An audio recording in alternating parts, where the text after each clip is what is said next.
안녕하십니까. 유럽 지리와 문화를 강의하는 정삼권입니다. 반갑습니다. 벌써 두 번째네요. 오늘은 세계 지리에 대해서 간략하게 말씀드릴까 합니다. 어, 세계는 한자로 보면 여러분들이 보면 인간의 세자를 시간적인 의미로 생각을 해서 일생 또는 생애 이런 뜻이 많이 내포되어 있죠. 또는 세대 이런 거. 개는 지경의 개자로서 공간을 뜻하는 한자라고 보시면 되겠습니다. 그래서 또 영어로 보면 사람의 뜻을 하는 오어라는 뜻과 나이, 올드라는 뜻을 합해서 사람의 나이 이런 뜻을 가지고 있다고 합니다. 그러나 더 재밌는 것은 이 세상, 세계라는 말, 우리 순수한 말은 우리가 온누리 그러잖아요. 누리, 그죠? 누리가 세계라는 뜻이에요. 또는 중국에서는 세상을 다른 말로 천하 또는 만국 이런 식으로 표기를 하고 있습니다. 특히 세계라는 말은 어떻게 보면 인간, 즉 인간을 포함해서 생물이 살아가는 지구라고 보시면 되죠. 지구. 그래서 세계 모든 나라 또는 인류사의 전체를 지칭하기도 합니다. 그래서 세계라는 뜻은 어떻게 보면 지구 전체를 지칭하기도 하는 말이죠. 그래서 여러분들이 세계 그러면 국가가 물론 기준이 어디냐에 따라서 다른데 세계은행에서 발표한 것은 현재 약 230개에서 하나 부족한 229나라라고 국가라고 칭하고 있습니다. 그러나 역사적으로 보면 세계는 최초에 약 5천에서 6천년 전에 생성됐다고 그래요. 그래서 우리가 이 지질학적까지는 모르지만 대략 5천년 정도 세계 역사가 이뤘다고 보시면 되는 거죠. 그래서 우리가 좀 여기서 상식적으로 알아야 될 거는 국가가 한 230개 정도가 세계적으로 있다라고 보시면 되겠습니다. 그 다음 지리적으로는 지리죠. 지질하고는 다르죠. 지리는 지상에 있는 것을 말하고 지질은 땅 속을 말해요. 그래서 여기서 지리는 땅은 땅 지자죠. 지자. 이자는 이치를 말하고 또 다스릴 이자를 칭한다고 보시면 되죠. 그래서 여기 역시도 영어로 이야기를 하면 지오그래픽이죠. 지오라는 말이 지구의 뜻이 있죠. 지오. 그죠? 일단 그래픽은 어떤 그림, 형상이라는 뜻이 있죠. 그래서 사전적 정의를 보면 땅이 생긴 모양이나 형평이라고 되어 있습니다. 그래서 이 지형은 여러분들이 알고 계시는 자연이라고 보시면 되죠. 산이나 들이나 또는 바다, 해안이라고 보시면 되고요. 더 또 두 번째로 의미로는 지구상의 지형이나 그 밖의 상태라고 지칭하는데요. 결국은 조금 전에 말했던 지구상에서의 모든 생물이나 자연, 더 말해서 도시나 주민 산업까지도 포함된다고 할 수가 있겠습니다. 그래서 우리가 좀 지구의 역사를 간략해 보면 너무 천문학 숙제하기 때문에 그죠? 지구가 생성된 것은 약 45억만 년 전이라고 보시면 되죠. 엄청난 긴 세월인데 그죠? 그만큼 지구가 오래 형성이 됐다고 보시면 되고요. 그 지구의 대기 중에는 우리가 알고 있는 분자를 보면 우리가 볼 때는 글쎄요, 저도 산소가 많다고 생각했지만 사실은 지구상에는 이 질소가 78%나 됩니다. 굉장히 질소가 많은 것이고 그 다음에 두 번째로 많은 게 이제 산소예요. 그 다음에 의외로 물이 1%밖에 안 되죠. 그죠? 그래서 분자로 보실 때는 지구는 질소로 구성된 지구라고 보시면 되고 그 외에 우리가 알고 있는 이산화탄소나 아르곤이나 기타 등등이 1%한테는 분자를 갖고 있다고 보시면 되고요. 또 세계 지구의 특이한 사항은 우리나라가 우리가 지구에 사는 것 중에 하나는 공전과 자전을 한다는 거죠. 그죠? 자전은 자기 스스로 도는 것이 약 24시간 정도 도는 것이고, 그래서 아침부터 저녁까지 도는 거죠. 그죠? 하루고. 그 다음에 1년을 따지는 공전이죠. 그죠? 태양을 도는 주기라고 보시면 돼요. 약 그것이 1년은 365일인데 4년에 한 번씩 6년이 있는 거 보니까 그죠? 약 365일.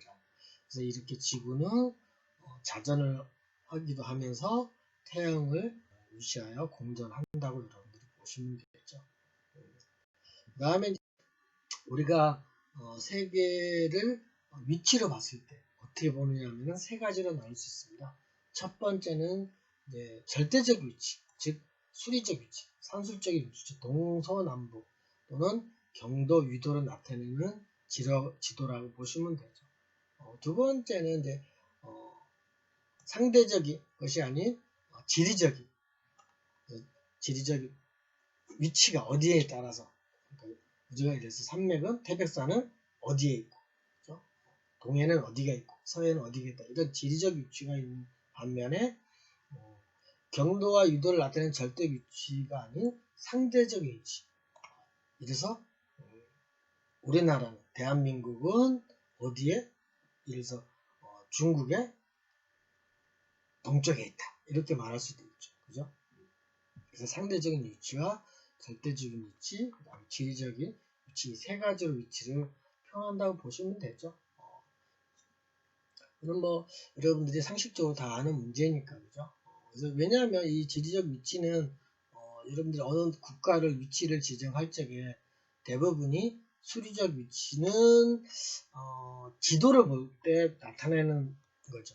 또는 좌표를 나타내기 위해서. 우리나라는 38도선에 걸쳐 있죠. 그죠? 뭐 이런 위치를, 수리적인 위치를 나타낼 때, 지도로 나타낼 때를 절대적 위치로 나타내는 것이고, 상대적인 것은 어떤 피봇되는 위치와 비교했을 때, 그 다음에 지리적 위치는 자연의 지리를 말하는 거니까, 그래서 당연히 우리나라의 오른쪽에는 울릉도도 있지만, 그죠? 동해 바다를 뜻한다, 이런 식으로 표현할 수가 있습니다. 다음은 여기서 보시면 수리적 위치인데요. 그래서 전 세계가 약 24시간을 봤을 때 기준점이 날짜 해기선이 있는, 그죠? 여기가 이제 날짜 변경선이죠. 그죠? 날짜 변경선을 기준으로 해서 시간을 나타내는 지도라고 보시면 되겠습니다. 그 다음에 이제 우리가 세계적인 것보다는 우리 이 시간에서 제일 중요시 여기는 것이 이제 문화죠. 그래서 문화가 무엇인지, 그래서 여러분들이 문화가 무엇인지에 대해서는 제가 조금 더 동그라미 치시는 데는 꼭 알아두시면 좋겠습니다. 그래서 문화는 물론 이제 컬처인데, 외려 중에서 컬처라는 말은 오래전부터 농작물을 경작하기 때문에 경작한다든지, 또는 과실을 재배한다든지, 또는 물고기를 양식을 한다든지, 이런 뜻의 의미가 들어있죠. 컬처란 말에는. 그래서 사전적 의미를 살펴보면 인간이에요. 인간.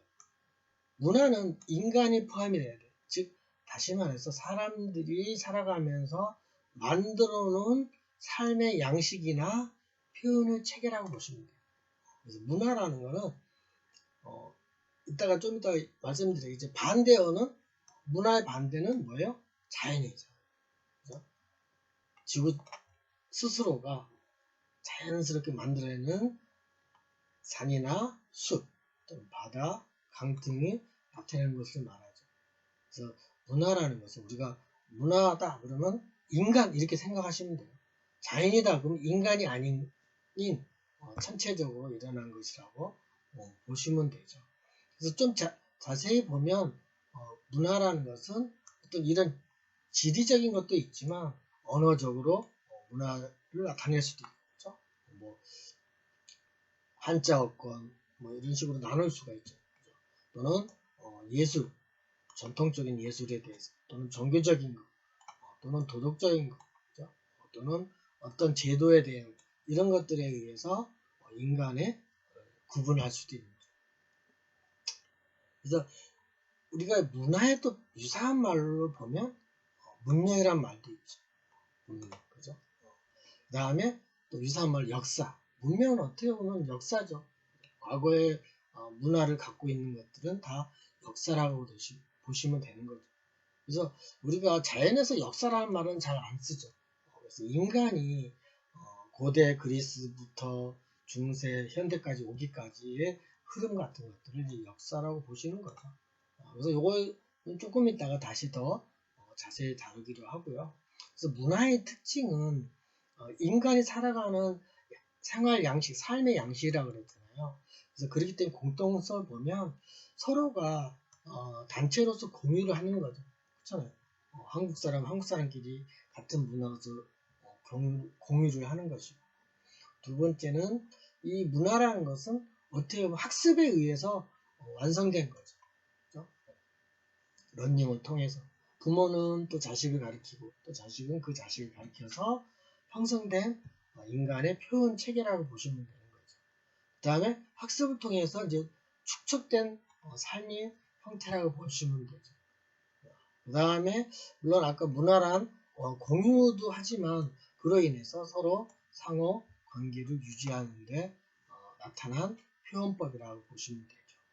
그렇지만 또 이 문화 역시도 시대에 따라서 또는 환경에 따라서 변화를 일으킬 수 있다는 거죠. 그 예로가 보면 한국에서 태어났어요. 근데 한국에서 계속 자라면 한국 사람의 습성을 배우지만 사실은 그 어린 갓난아이가 만약에 유럽으로 이사를 갔다. 그러면 사실은 그 어린아이는 한국에서 습성보다는 유럽 어느 곳에 가서 살았을 때의 그 문화를 습득을 하게 돼서 물론 언어는 한국말을 부모님이 가르쳐 줄 수도 있지만 사실은 사회생활을 해가면서 학습도 유럽에서 하게 되고 또 그 문화를 축적한 것을 습득하고 또 그곳에서 상호 교류를 하다 보니까 어떻게 돼요? 사실은 한국 사람의 습성보다는 그 유럽에 가서 나라에 맞는 문화로 바뀌게 되는 거죠. 그러면서 한편으로 그래서 문화의 특성은 변화를 간다 해서 후천적으로 변한다는 특성도 일부 가지고 있죠. 그래서 이 문화라는 건 그래서 여러분들 문화 그러면 인간, 사람이 생활하는 양식이 축척이라고 보시면 되겠습니다. 그래서 여러분들이 좀 이 문화와 여러분들이 사회에 대해서는 좀 구별을 하셔야 되겠습니다. 그래서 문화와 사회의 공통점은 뭐냐면 공간적인 공통점이 있어요. 문화, 사회. 문화는 이제 배웠으니까 사회는 과연 뭘까? 그런 것을 봤을 때 문화를 알면 사회도 이야기할 수 있는 거죠. 조금 전에 배웠던 인간의 공통된 집단의 생활 양식이에요. 그죠? 삶의 양식, 생활 양식 같은 말이죠. 그래서 여러분들은 이 시간부터는 생활 양식으로 알아두시면 좋겠습니다. 그래서 생활 양식은 꼭 여러분들이 알아두셔서 시험 문제 나오겠죠? 그죠? 그래서 또 생활 양식을 좀 디테일하게 따져보면 두 가지. 하나는 생활 습관이고 또 하나는 행동 양식이죠. 그래서 습관과 이 행동 양식이 합한 용어로서 생활 양식이라고 보시면 되겠습니다. 그 다음 차이점은 뭐냐? 그러면 문화와 사회의 차이점. 문화는 먼 과거서부터 어저께까지 이뤄진 형태. 그렇지만 오늘부터 일어나는 것은 새롭게 일어나는 것은 사회예요. 사회 현상이죠. 오늘의 현상이 바로 사회 현상이죠. 그러니까 지금 우리가 코로나19로 일어나는 건 지금 사회 세계적인 현상이에요. 사실. 근데 이것이 어느 정도 기간이 지나면 물론 어저께도 코로나가 있었지만 좀 지나면 이제 이게 문화로 장착이 될 수도 있는 거죠. 나쁜 문화가 됐지만 그죠? 근데 우리나라 이런 문화의 좀 특기적인 K-팝이죠. 사실 K-컬처죠. K-문화가 K-팝이 과거에는 지금 문화로 많이 형성을 잘 잡고 있죠. 현재까지도 현대 사회에서 세계 곳곳에서도 K-팝, K-컬처가 이루어지고 있지만 아직까지는 이 K-팝이라는 문화가, K-컬처라는 문화가 많이 이제 형성되어 가고 있죠. 그래서 여러분들이 이 문화와 사회의 차이점과 공통점을 여러분들이 알아두시면 좋겠습니다. 이해가셨죠? 그래서 문화라는 점을 여러분들이 꼭 간과해야 될 것은 인간의 생활 양식이다 라고 이해를 하시면 되겠습니다. 그 다음에 이제 문화와 지리를 공감해서 여러분들이 좀 알아야 될 게 관광이죠. 여행. 인간이 행복을 추구하는 것 중에 여행 관광을 대부분 설문조사를 하면 으뜸으로 하고는 있죠. 근데 이제 하고 싶은 것은 여행과 관광인데 현실적으로 많이 못하죠. 왜 그럴까요? 시간과 경제적인 여건 또는 마음적인 여건 등이 부족해서 그런데 여러분들도 여행을 너무 넓게 생각하지 마시고 짧게 조그맣게 생각하셔야 여행을 다닐 수 있습니다. 좀 살펴보면 여행이라는 단어는 트래블 또는 투어라고 그러죠. 그래서 다니는 걸 말하는 거예요. 좀 정의를 보면 자기가 거주지를 떠나는 거예요. 집을 떠난다는 거죠. 떠나서 나다라는 일을 여행이라고 보는 거죠. 또는 두 번째로는 다른 고장이나 다른 지역이나 다른 국가를 가는 것을 여행이라고 사전에는 정의를 하고 있습니다. 또 유사하게 관광이라는 말도 볼 관자에 빛광자예요. 여행은 다닌다는 뜻이고 관광은 본다는 뜻의 포인트가 있는 거죠. 유사하게 사용을 하고 있습니다. 영어로는 관광은 투어리즘이라고 하기도 하고 사이트싱이라고 합니다. 여기서 또 사전적인 용어를 살펴보면 관광은 다른 지방이나 나라의 명승지 또는 고적, 그다음에 풍속 등을 돌아다니며 구경한다, 관찰한다 이렇게 되어 있죠. 사실은 빛나는 것을 관찰한다는 뜻이에요. 관광. 그래서 여러분들이 여기서 명승이라는 것은 명승 이름는 거죠. 명승은 자연적으로 경치가 좋은 거를 명승지라고 해요. 이제 고적은 인간이 만들어 누적된 옛날에 누적된 것들이죠. 그러니까 건축물 같은 것들을 고적이라고 하죠. 그래서 여행과 관광은 유사한 용어로 상회한다고 생각하시면 되죠. 그래서 이건 제 사진인데요. 한번 심심할 것 같아서 온라인상을 한번 이렇게 올려봤습니다. 제가 이제 왼쪽에 있는 슬라이더는 제가 산을 좋아해서 우리나라뿐만 아니라 좀 산을 주로 다니는 편이고요. 오른쪽은 여기가 아마 저기 한려수에 있는 섬이라고 보시면 되죠. 이제 무엇보다 중요한 것은 우리가 좀 살펴보는 것은 그건 왜 이제 여행이나 관광에 대해서 좀 살펴보면 일단은 교통수단이 중요하잖아요, 그죠? 그래서 여행의 교통수단에 따라서 이제 여행은 굉장히 이제 다양하게 이제 폭이 넓어지는 거죠. 좀 기록을 보면 외국 사람이 우리나라를 이제 한국에 방문한 것은 그래 오래되지는 않아요. 그래봐야 1894년이니까 그죠? 그래서 외국 사람들이 이때 이제 우리나라를 관심 있게 해서 기록으로 남긴 서적들이나 문헌들이 많이 있다고 보시면 되겠습니다. 그래서 간단히 넘어가고요. 외국 순방을 가면 얼마만큼 많이 걸리는지 아세요? 나가는지 아세요? 약 최하 300명에서 500명가량 수행원과 같이 나갑니다. 그렇기 때문에 어떤 비용이나 시간적인 것이 쉽지 않은 거죠. 보안까지 해서. 그렇기 때문에 왕이 직접 외국으로 가기보다는 이런 외국 사절을 보내서 외국을 이렇게 관찰하게끔 해서 국가의 이익이 되게 왕에게 이익이 되게끔을 하는 거라고 보시면 되는 거죠. 그 다음에 두 번째 주역에 보면 여기서도 강국지광 그랬죠. 그죠? 타국을 관찰하는 것인데 어디를 관찰하냐면 영광스러운 것을 관찰하면 여기서 상빈야 여기는 상자라는 말은 숭상한다는 뜻입니다. 숭상해요. 누구를 숭상해? 기빈을 숭상하는구나 라는 뜻이에요. 그래서 주역에서 관광이라는 말은 강국지광의 준말이다. 그래서 제가 시험 문제 관광의 본디말은 무엇입니까? 그럼 뭐라고 써야 돼요? 강국지광 이렇게 쓰시면 됩니다. 그래서 또 좋은 관광이 왜 좋은가를 한번 좀 설명을 해보면 여행에 관련된 격언이에요. 는 고서에 굉장히 많이 있죠. 그래서 신라의 최초의 작품이라든지 명나라의 시인 등기창에 의하면 작품에 보면 여러 가지가 있습니다.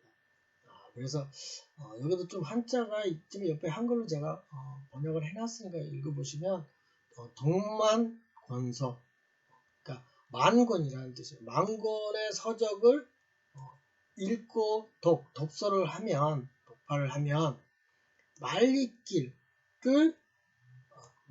만리라는 게 약 4,000km 서울에서 부산까지가 400km라고 하면 10번 왔다 갔다 하는 거죠. 그죠?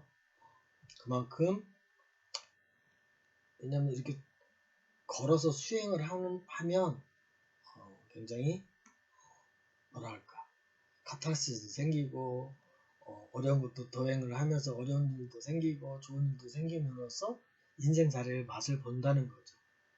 그래서 그만큼 이 정도 만리를 걷는 수행과 같은 것은 40권의 책을 읽는 것 같아. 여러분들은 40권의 책을 읽을래요? 만리의 여행을 다니시겠습니까? 한번 생각해 보세요. 저는 반반 할래요. 저는 5,000권이 있고 5,000리를 걷겠습니다. 그래서 이 말은 쉽게 말하면 물론 책도 중요하지만 많이 다른 나라를 걸어서 또는 여행을 다니면서 수행을 해라, 행동을 해라 라는 격언이라고 여러분들이 생각하시면 좋겠습니다. 그 예를 사실 걸어서 도보 여행이 굉장히 좋죠. 사실은 물론 성지순례라는 용어도 있지만 우리나라도 한 20년 전부터는 둘레길 같은 데 그죠?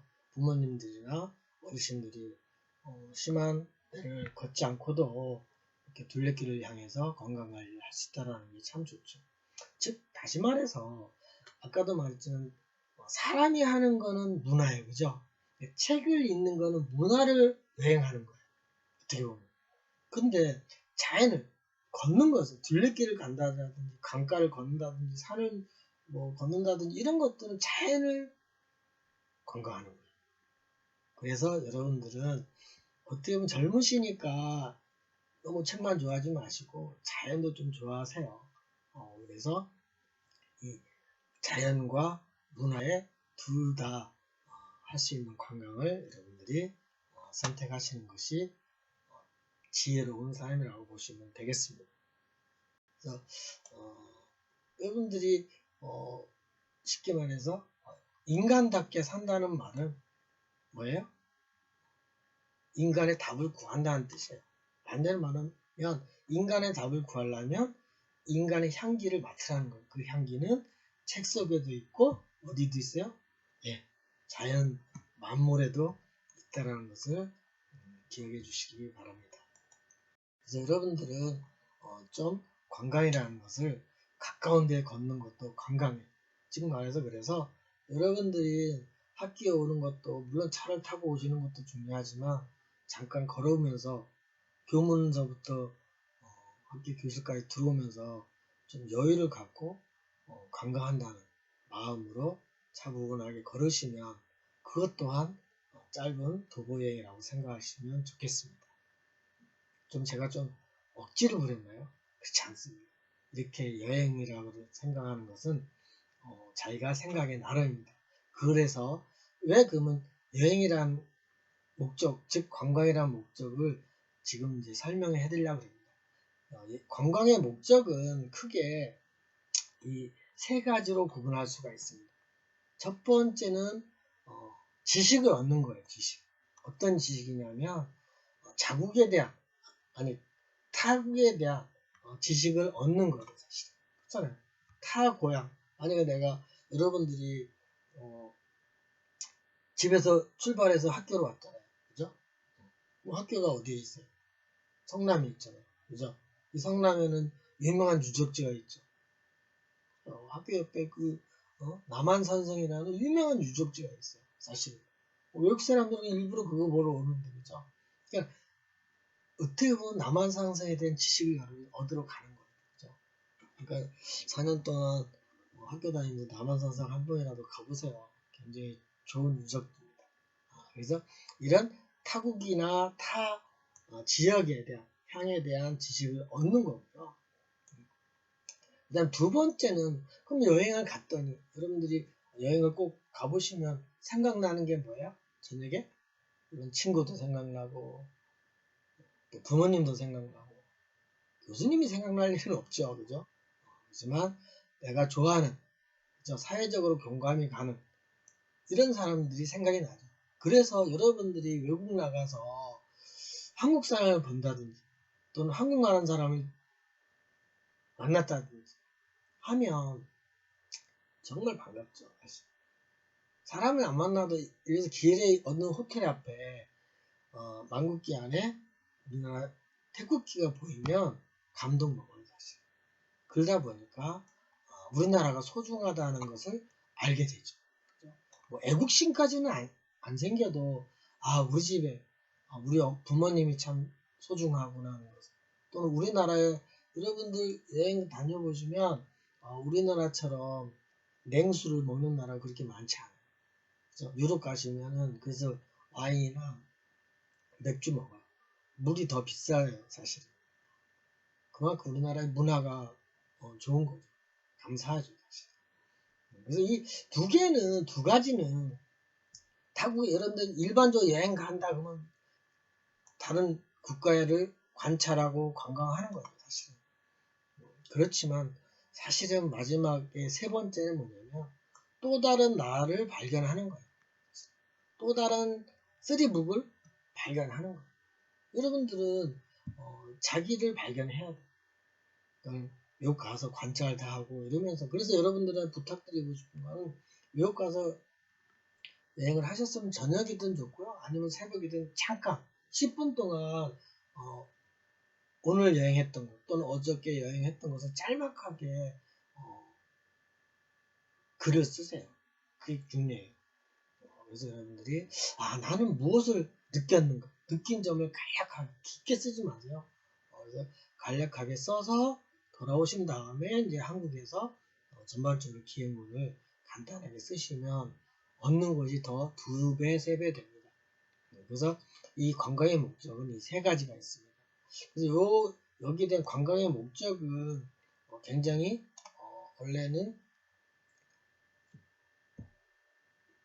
서술 형식으로 논술 형식으로 이제 쓰게끔 해요.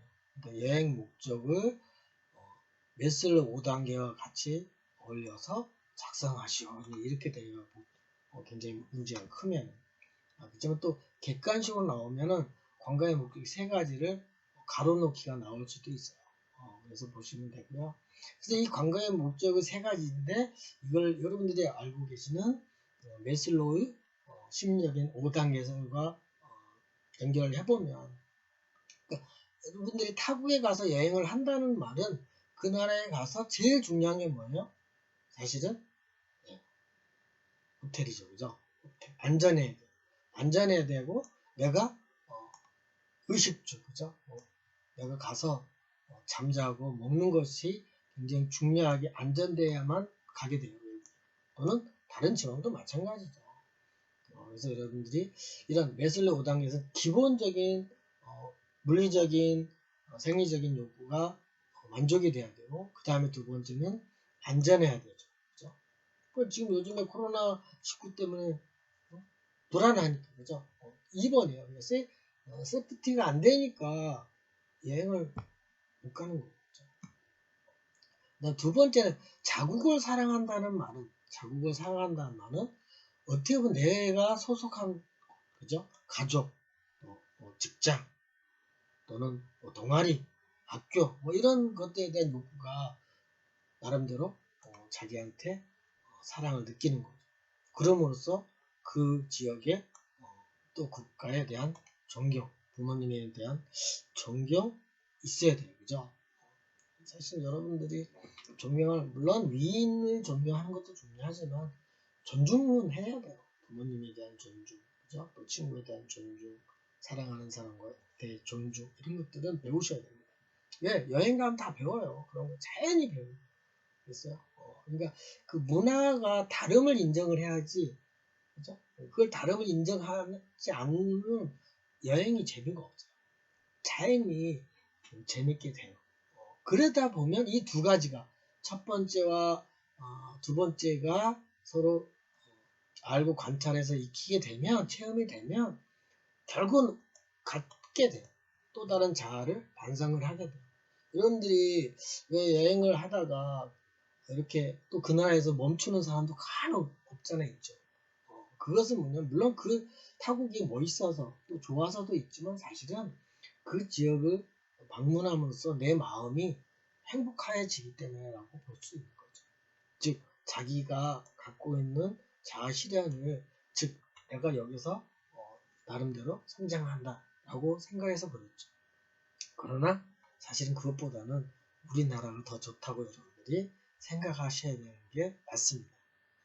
아무튼 좋습니다. 자, 인생은 자기가 알아서 선택하는 거니까. 그래서 여러분들이 관광의 목적은 굉장히 매우 중요합니다. 이 세 가지의 목적과 메슬로우 5단계를 여러분들이 적절하게 알맞게 조합을 해서 관찰하시면 되고요. 그 외에도 만족에 대한, 욕구에 대한 걸 보면 메슬로우 5단계 설이 1943년에 알려진 이론이죠.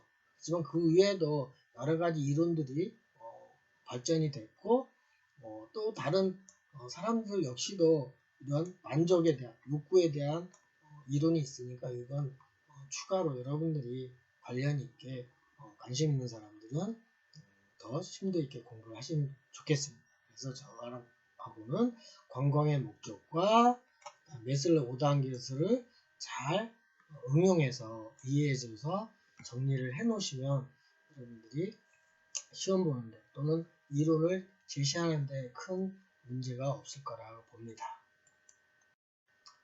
다음은 이제 이 세계에서 지형이 어떻게 되어 있을까? 라는 것은 첫 번째가 이제 5대양이죠. 5대양. 지도를 좀 보면서 이야기할게요. 여러분들이 알고 있는 여기 대한민국이잖아요. 대한민국인데 이쪽이 이제 태평양, 그죠? 인도양, 그 다음에 여기도 마찬가지 대서양 있죠. 대서양. 그죠? 이 세 개는 여러분들이 잘 알고 있어요. 근데 3대양은 아는데 5대양을 모를 수 있어요. 5대양은 여기 있는 북극해, 그 다음에 여기 있는 남극해가 있습니다. 그래서 5대양이고요. 그다음 주시해야 될 거는 뭐냐면, 북극해는 사실은 땅이 대륙이 없다고 보시면 돼요. 남극에는 밑에는, 그죠? 남극에는 남극 대륙이 있어요. 이렇게 우리가 남극 기지라고 하죠, 그죠?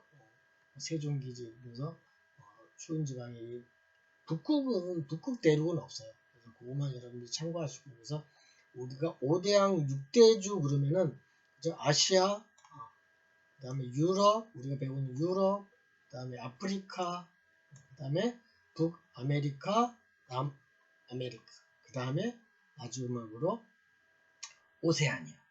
오세아니아. 여기 섬들까지 다 포함해서. 이렇게 이제 5대양 6대주라고 보시면 되죠.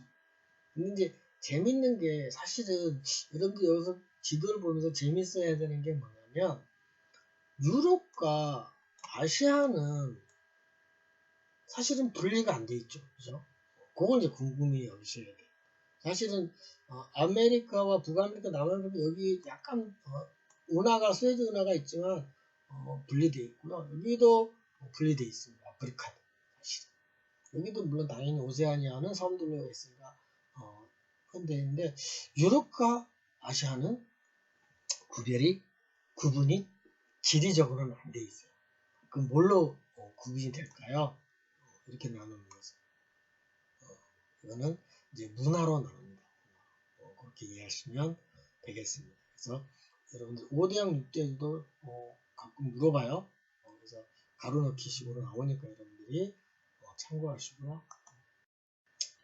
다음에 이제 대륙의 정의가 있는데요. 그래서 대륙의 정의 중에 여러분들은 이제 뭘 기준을 보시면 되냐면 대륙과 섬의 차이는 그린랜드 섬을 기준으로 합니다. 그린랜드. 그린랜드는 영국의 서쪽에 있는 섬? 네, 섬이죠. 섬이 굉장히 커요, 사실은. 그래서 그린란드 섬이 약 200만 킬로평방미터예요. 그래서 섬이고, 그러니까 그린란드보다 크면 대륙이고요. 그린란드보다 작으면 섬이에요. 그래서 오스트레일리아, 호주는 대륙이죠. 그래서 그렇게 이해하시면 되겠습니다. 그 다음에 여러분들이 이제 6대륙이라고 되어 있잖아요. 6대륙. 그죠? 아까 5대양 6대륙인데 7대륙이라고 칭하는 것은 하나가 아까 남극대륙이 있는 거죠. 그래서 남극대륙 역시도 그린란드보다 굉장히 넓죠. 그래서 대륙이라고 칭하는 거예요. 아까 여기가 이제 그죠? 여러분들이 여기는 지역이 남극대륙이라고 이해하시면 돼요. 그래서 7대륙은 남극대륙이 포함된다고 보시면 되고요. 또 특이한 게 있어요. 우리가 아까 6대륙이라고 그랬잖아요. 6대륙. 근데 아까 제가 유럽하고 아시아가 분리가 안 됐다고 그랬잖아요. 그죠? 요거를 합한 것을 우리는 유라시아라고 해요. 유라시아. 5대륙이라고 치면 아메리카도 합하고, 그죠? 북아메리카하고 남아메리카를 합한 아메리카와, 그죠? 그다음 오세아니아, 아프리카, 그 다음에 유라시아라고, 유럽과 아시아를, 그 다음에 남극대륙, 이렇게 합한 것을 5대륙이라고 해요. 그죠? 그래서 여러분들이 참고해야 될 건 5대륙 알으셔야 되고요. 그 다음 6대륙 알으셔야 되고, 그 다음 7대륙 알으셔야 돼요. 그죠? 이해 가셨나요? 그래서 우리가 5대양 6대륙 했을 때 6대륙을 아는데 7대륙은 남극대륙이 포함되는 것이고 그럼 7대륙 중에서 5대륙 가는 거는 아메리카가 합해지는 것이고 그 다음에 유로아시아가 유럽과 아시아가 합해지는 대륙이라고 보시면 되겠습니다. 다음은 지도만 그냥 보고 가겠습니다. 제가 여러분들이 이해하실 것만 하시면 되고요. 우리가 뭐 동방부, 서방부, 북방부, 남방부는 여러분들이 잘 아실 거니까 이해할 거라고 이제 보는 거고요. 다음은 여기서 보면 날짜 변경선이 여기에 있는 거죠. 여기가 이제 우리나라잖아요. 그렇죠? 우리나라인데 우리나라 오른쪽에 그죠? 이게 날짜 변경선이죠. 여기는 영국을 기준해서 그죠? 영국을 기준해서 중간이죠. 그죠? 그래서 왼쪽 오른쪽을 이제 동방부, 서방부 이렇게 나누신다고 보시면 되겠습니다. 이건 옛날 이제 베이지 세계지도인데 이제 오래된 지도라고만 보시면 됩니다. 재밌는 지도가 세계 지도를 거꾸로 보고 한번 느끼는 점 어떨까요?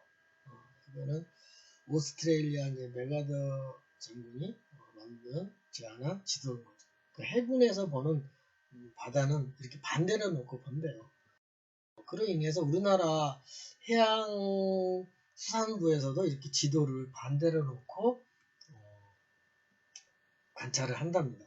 아마 이게 해군에서는 하늘에서 보는 지도는 우리가 인간이 이렇게 바라보는 지도하고 좀 다르게 생각하는 것 같아요. 여러분도 잠깐이지만 이렇게 지도를 반대로 놓고도 관찰하는 것도 의미가 있다라고 보시면 되겠습니다. 다음에 이제 마지막으로 우리가 좀 알아야 되는 건 이건 좀 어려울 수도 있는데요. 혼인강리 역대 국도 지도라고 그래가지고 1402년에 그린 지도인데 뭐가 이제 중요하냐면 이게 세계 지도예요. 근데 이제 우리나라가 이렇게 되게 크게 그려져 있죠, 그죠? 근데 여기에 다 외국이 다 들어있어요. 그래서 여기 중국도 들어있고요. 일본 되게 조그맣게 그려져 있죠, 그죠? 일본 조그맣게 그려져 있고, 그 다음에 서남아시아, 그죠? 그다음 인도,